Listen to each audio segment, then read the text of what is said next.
वृंदावन अब जाना है, लौट नहीं फिर आना है। सदा धाम में वास करेंगे, सदा धाम में वास करेंगे, मेरा वही ठिकाना है। वृंदावन अब जाना है, लौट नहीं फिर आना है। वृंदावन अब जाना है, लौट नहीं फिर आना है।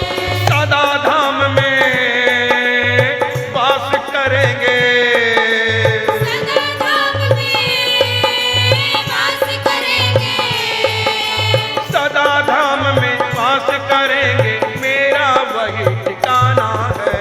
वृंदावन अब जाना है, लौट नहीं फिर आना है।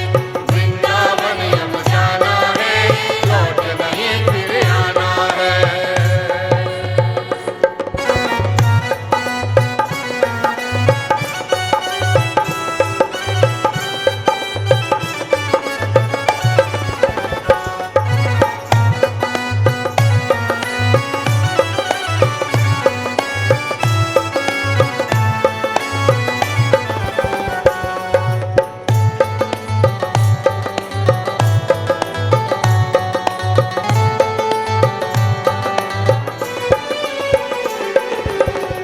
दुनिया से संबंध रहा ना, केवल हरि। बोलिए श्री वृंदावन बिहारी लाल की।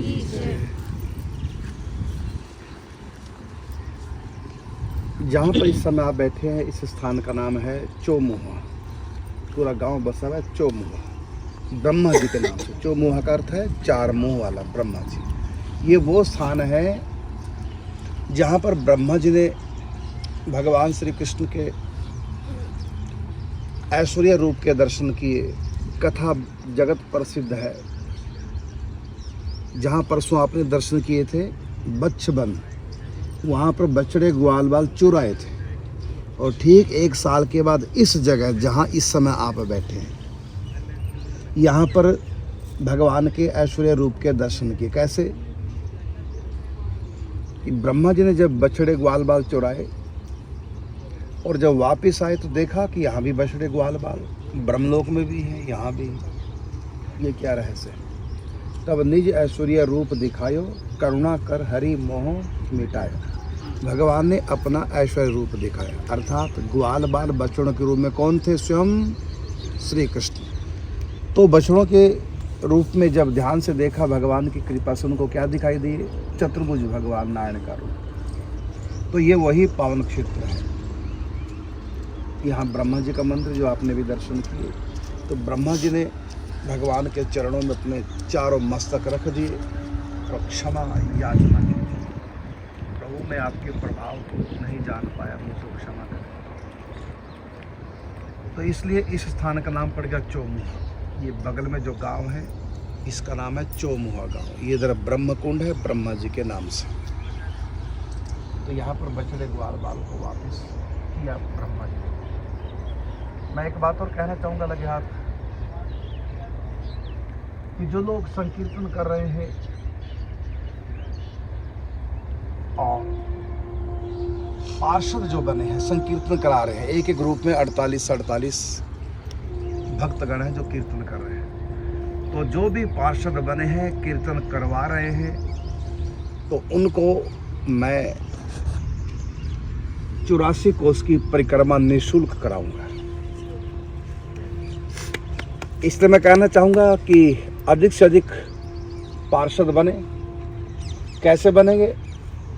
तो दरबारी के नंबर से संपर्क करें, पूरे रूल रेगुलेशन दरबारी जी आपको बताएंगे। फिर एक बार मैं कहना चाहूँगा, जो भी पार्षद बनकर के संकीर्तन कर रहे हैं और करा रहे हैं, उन सब को निःशुल्क राधा कृष्ण परिवार की तरफ से 84 कोस की परिक्रमा कराई जाएगी गाड़ियों के द्वारा। उनके रहने का, भोजन का, गाड़ियों का सारा खर्च राधा कृष्ण परिवार के वास्ते। इसलिए जो भी चाहे कि हम 84 कोष की परिक्रमा करे तो वो अवश्य पार्षद बने। कैसे बनना है पार्षद? तो दरबारी के नंबर से संपर्क करके पूरी बात समझ लें, सुन लें। और दूसरी बात, मैं किशोरी शरण जी को परिक्रमा करा रहा हूँ 84 कोष की। इसके बाद मैं मौन हो जाऊँगा, किसी से बात तो नहीं कर पाऊँगा, लेकिन जहाँ भी मैं रहूँगा वहाँ पर कोई मुझसे मिलने नहीं आएगा। लेकिन जो पार्षद हैं, जब भी वो ब्रज में आएंगे वो मुझसे मिल सकते हैं। भले मैं उनसे बात नहीं कर पाऊँगा, लेकिन वो मुझसे मिल सकते हैं। दोपहर के समय में जहाँ भोजन करने आऊँगा नित्य प्रति एकांत से, तो वहाँ तक वो पहुँच सकते हैं और हमसे मिल सकते हैं। ये पार्षदों के लिए स्पेशल व्यवस्था हो रही है। तो दो बातें, एक तो पार्षद मुझसे मिल सकते हैं मेरे एकांत मौन के बाद भी, और दूसरा उनको 84 कोष की परिक्रमा कराई जाएगी निःशुल्क। इसलिए अधिक से अधिक पार्षद बने और संकीर्तन का, सनातन धर्म का प्रचार प्रसार करें। एक बार फिर मैं तीसरी बार कहना चाहूँगा, दरबारी के नंबर से संपर्क करके आप पूरी जानकारी प्राप्त कर सकते हैं। जय श्री राधे, जय श्री कृष्ण। से नाता हो दुनिया से संबंध रहाना, केवल हरि से नाता। हरि बिन अब तो इस दुनिया में और न मुझको भाता हो। हरि बिन अब तो इस दुनिया में और न मुझको भाता। अब तो मेरे सर्वस्व वो ही, अब तो मेरे सर्वस्व ही, अब तो मेरे सर्वस्व वो ही, उनको ही बस पाना है। वृंदावन अब जाना है, लौट नहीं फिर आना है। वृंदावन अब जाना है, लौट नहीं फिर आना है।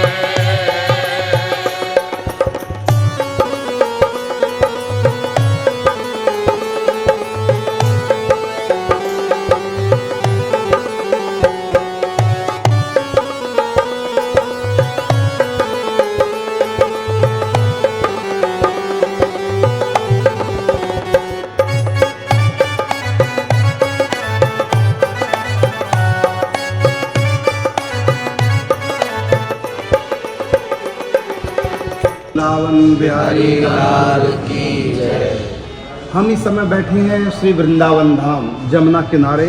इस स्थान का नाम है जगन्नाथ घाट। इससे पहले आपने दर्शन किए कात्यायनी माता के सिद्ध पीठ। स्वामी केशवानंद जी महाराज एक सन्यासी संत हैं, उन्होंने यहाँ आराधना की, साधना की उसी देवी की जिसकी गोपियाँ उपासना करती थी, कात्यायनी माता की। तो यहाँ अनुष्ठान किया, मातेश्री उनके सामने प्रकट हुई। तो जहाँ पर प्रकट हुई वहीं उन्होंने मंदिर की स्थापना कर दी, कात्यायनी माँ की पीठ की स्थापना कर दी। और मातेश्वरी ने बताया इस रूप में मैं यहाँ निवास करती हूँ वृंदावन में, भक्तों को सखी भाव देने के लिए। तो गोप ने भी कहा था, कात्यायनी महामाय महायोगिन्यधीश्वरी नंद गोप सुतम देवी पति में कुरुते नमः। तो यहाँ कात्यायनी माता की पीठ की स्थापना हो। जैसे वहाँ कात्यायनी पीठ की स्थापना हुई, ऐसी यहाँ पर जगन्नाथ भगवान की स्थापना हुई। सारे तीर्थ ब्रज में वास करते हैं, तो यहाँ पर जगन्नाथ धाम निवास करता है, भगवान श्री जगन्नाथ जी निवास करते हैं। हरिदास नाम के महात्मा, उनको स्वप्नादेश दिया भगवान ने कि अब की बार जब कलेवर परिवर्तन होगा तो वो कलेवर का संस्कार नहीं होगा, उसको यहाँ ले आना। इस रूप में मैं यहाँ निवास करूँगा। यहाँ पर जगन्नाथ धाम का निवास, लेकिन प्रत्यक्ष में विग्रह नहीं है। इसलिए अब की बार मुझको यहाँ ले आना, जाओ। अब यहाँ से पैदल कई महीने की यात्रा के बाद श्री हरिदास जी गए जगन्नाथपुरी। वहाँ उन्होंने अपनी बात रखी, इसलिए विश्वास नहीं किया कि हम नियम नहीं बदलेंगे, नियम के अनुसार तो जगन्नाथ जी का कलेवर बदला जाएगा, तो प्राचीन कलेवर का संस्कार होता है, इसलिए हम यहाँ नहीं दे सकते। फिर राजा के स्वप्न में भगवान आए कि मैंने उनको स्वप्न दिया, हरिदास जी मुझको लेने आए, मैं वृंदावन इस रूप से वास करना चाहता हूँ। इसलिए आप मुझको हरिदास के लिए दे दो, इस रूप में वृंदावन स्थायी निवास करें। तब वहाँ से राजा ने तैयारी की, रथ के द्वारा ठाकुर श्री जगन्नाथ जी यहाँ पधारे। तो अभी यहाँ मंदिर जो दर्शन करेंगे, अभी भोग लग रहा है, 10 मिनट के बाद दर्शन होंगे श्री जगन्नाथ भगवान। ये वही कलेवर है जो जगन्नाथ जी दर्शन। तो वृंदावन बिहारी लाल की जय। केवल श्री हरि को पाने की मेरे मन अभिलाषा हो। केवल श्री हरि को पाने की मेरे मन अभिलाषा। समझ नहीं पाता कोई भी मेरे मन की भाषा हो। समझ नहीं पाता कोई भी मेरे मन की भाषा। कहने पर भी जो न समझे, कहने पर भी जो ना समझे। कहने पर भी जो न समझे, उनको क्या समझाना है। वृंदावन अब जाना है, लौट नहीं फिर आना है। वृंदावन अब जाना है, लौट नहीं फिर आना है।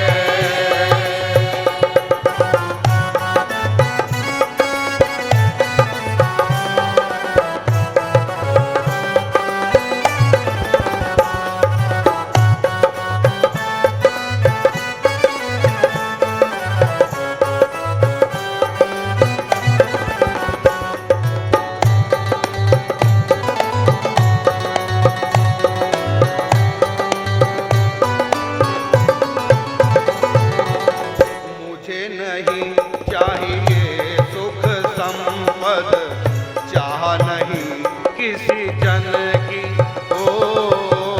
मुझे नहीं चाहिए सुख संपद, चाह नहीं किस जन की।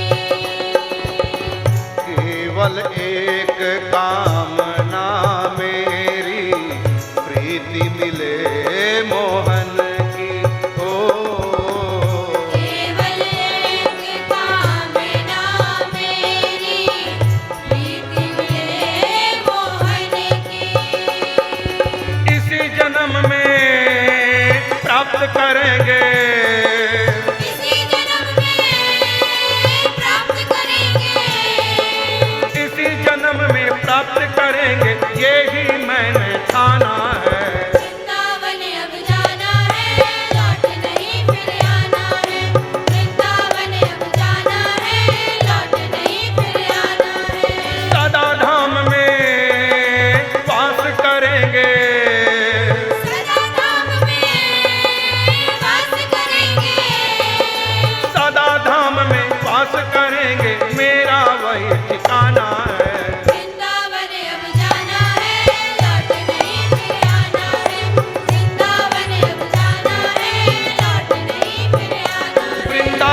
अभी जहाँ से आप लोग आए थे बेलवन महालक्ष्मी का स्थल है। यहाँ लक्ष्मी तपस्या कर रही थी, जहाँ से अब आप लोग आए थे। बेलवन लक्ष्मी तपस्या कर रही है, ठाकुर जी से प्रार्थना कर रही है कि संवरिया ले चल परली पार, क्योंकि हम जमुना के इस पार हैं और वृंदावन जमुना के उस पार है। तो संवरिया ले चल परली पार, जहाँ विराजें राधा रानी अलबेली सरकार, संवरिया ले चल वृंदावन। तो महालक्ष्मी के दर्शन किए। उसके बाद इस समय जहाँ आप लोग हैं, ये है मानसरोवर। इस स्थान का नाम है मानसरोवर और इसी स्थान का दूसरा नाम है राधा रानी। श्री हरिवंश महाप्रभु जी ने यहाँ राधा रानी को प्रकट किया, मैंने स्थापना की। तो ये है मानसरोवर। ये वही स्थान है जहाँ पर भगवान शिव जब आए थे, एक दिन वो भोले भंडारी बनकर सुंदर नारी वृंदावन आ गए। तो यहाँ पर उनको सखी भाव की प्राप्ति हुई। भेष तो बन गया था सखी का, लेकिन भाव नहीं बना था। तो मानसरोवर में स्नान किया तो सखी की कृपा प्राप्त हुई, तब उनको सखी भाव प्राप्त हुआ। तब आए हैं महाराष्ट्र में, गोपेश्वर भगवान नाम हुआ। तो यहाँ गोपेश्वर भगवान का मंदिर भी है। तो ये है मानसरोवर। ठीक, बोल वृंदावन बिहारी लाल की जय, भगवान की जय। ठिकाना है वृंदावन अब जाना है, लौट नहीं फिर आना है। वृंदावन अब वृंदावन लौट नहीं फिर आना है। वृंदावन अब जाना है, वृंदावन वृंदावन अब जाना है। वृंदावन वृंदावन अब जाना है, लौट नहीं फिर आना है। हम आ गए हैं श्री वृंदावन में, अब कोई चाहत और न मन में। हम आ गए हैं श्री वृंदावन में, अब कोई चाहत और न मन में। 12 मास बसंत यहाँ अष्टयाम रसरास।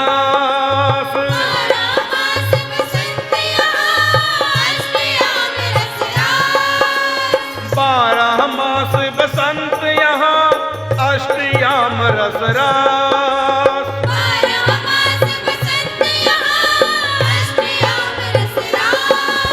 शीतल मंद सुगंध पवन नित नूतन उल्लास।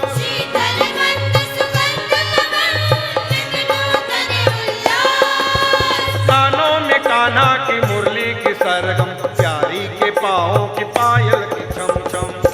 हम आ गए हैं श्री वृंदावन में, अब कोई चाहत और न मन में।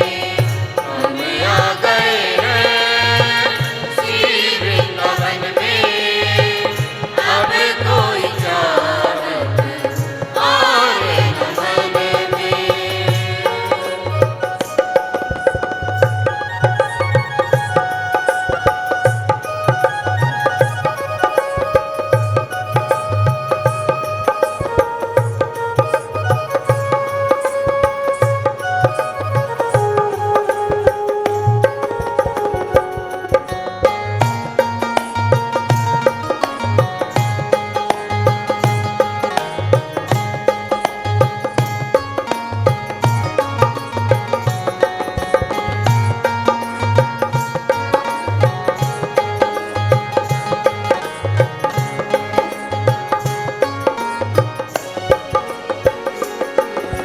सबके मन में बोलिए श्री वृंदावन बिहारी लाल की जय। इस स्थान का नाम है बंसीवट, जहाँ इस समय आप लोग बैठे हुए हैं। ये सामने वट वृक्ष है, इसी के नीचे ठाकुर जी ने शरद पूर्णिमा की रात्रि को बंसी बजाई, समस्त गोपियों का किया आवाहन। इसलिए इस जंगल का वन का नाम ही पड़ गया बंसीवट। यही है महाराज लीला प्रगट स्थली बंसीवट, जमुना किनारे। ये वट वृक्ष उस लीला का साक्षी है, महाराज लीला का। तो उस समय जो संगीत सखियों ने बजाया, मृदंग, ढोलक, मंजीरे, झांझ, वीणा आदि आदि, इस वट वृक्ष ने सब कैप्चर कर ली। आज भी कोई भी ध्यान से रात को लगभग 2 बजे जब सब सोए तो सन्नाटा होता है, तब बढ़िया सुनाई देता है, दिन में कम सुनाई देता है। आज भी वट वृक्ष को कान लगा कर सुने तो संगीत के किसी न किसी साज की हल्की सी आवाज़ आज भी आती है। सब सुनते, देखो सब कान लगा के सुन रहे हैं, सब सुनते हैं, लेकिन शोर शराबे में पता नहीं चलता। रात्रि को 2 बजे सुने तो एकदम स्पष्ट आवाज़। अच्छा, गजब की बात, सबको एक जैसी आवाज़ नहीं आती। किसी को बंसी की आवाज़, किसी को मंजीरे की आवाज़, किसी को ढोलक की आवाज़, किसी को वीणा की आवाज़, सबको अलग अलग आवाज़ सुनाई देंगे सब। तो इस समय तो सोच रहा है, रात के समय जब अनंत नाद भी सुनाई देता है, उस समय यहाँ कान लगा के सुनो। और अभी सुनो, देखो सब सुन रहे हैं, आप लोग उसमें कुछ ना कुछ आवाज़ सुनाई देगी। बोल वृंदावन बिहारी लाल की, बोल सद्गुरुदेव भगवान की। सबके मन में बसे सदा यहाँ प्रेम रस रंग। सबके मन में बसे सदा यहाँ प्रेम रस रंग। नित्य महा उत्सव नए बाजत ढोल मृदंग। नित्य महोत्सव में बाजत ढोल मृदंग। तरवर लता प्रीत के गीत गाए, कालिंदी की लहर भी गुनगुनाए। हम आ गए हैं श्री वृंदावन में, अब कोई चाहत और न मन में। हम आ गए हैं श्री वृंदावन में, अब कोई चाहत और न मन में।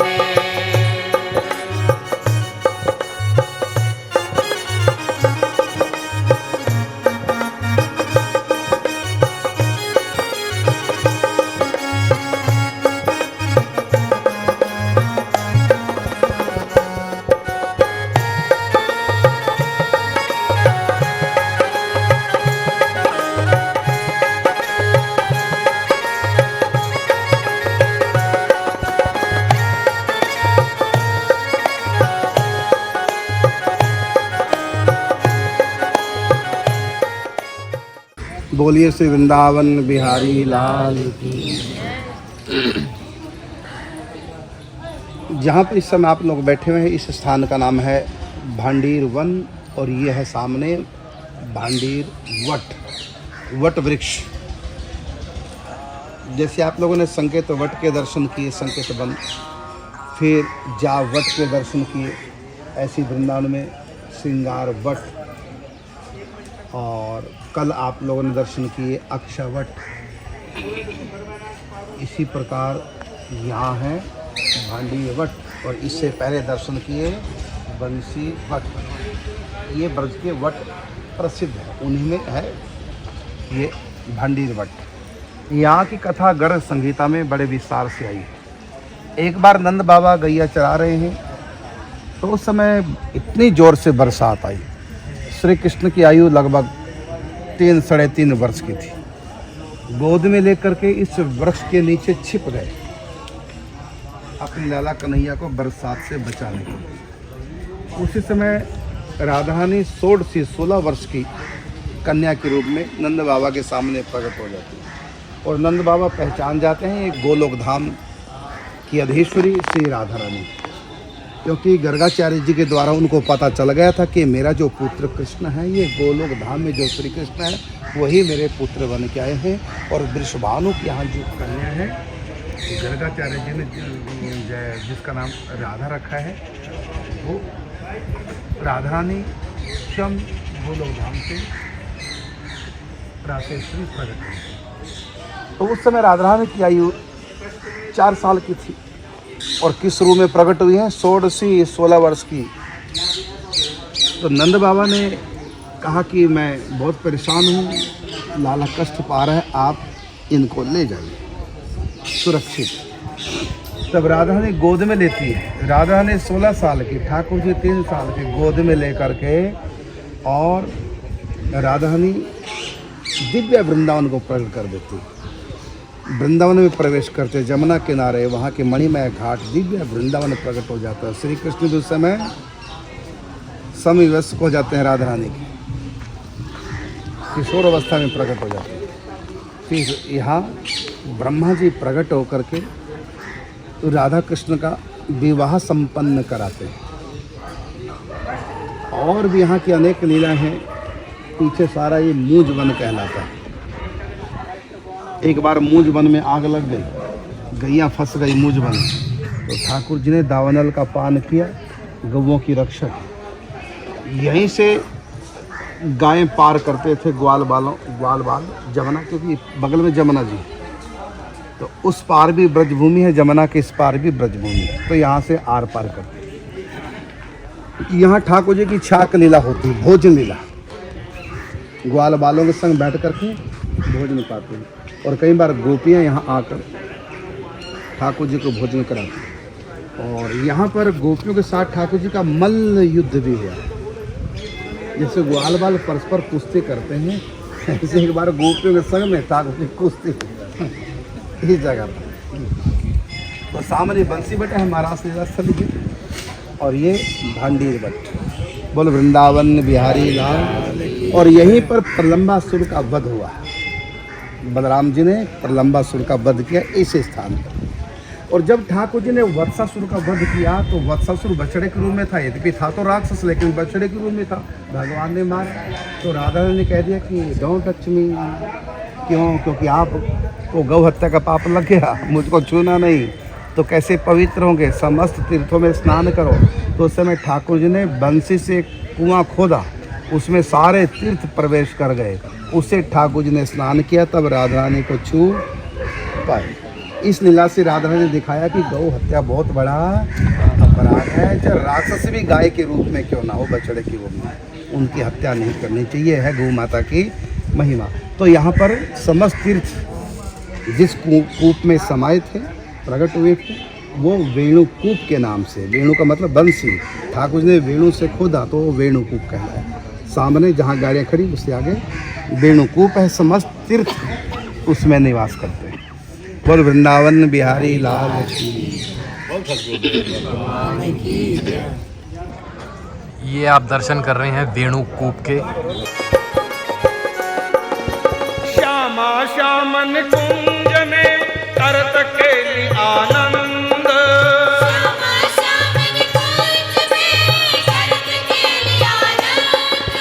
रहत मगन सखी जन सदा निरख युगल मुख चंद। रहत मगन सखी जन सदा निरख युगल मुख चंद। जी भर के दोनों को लाड़े लड़ाए,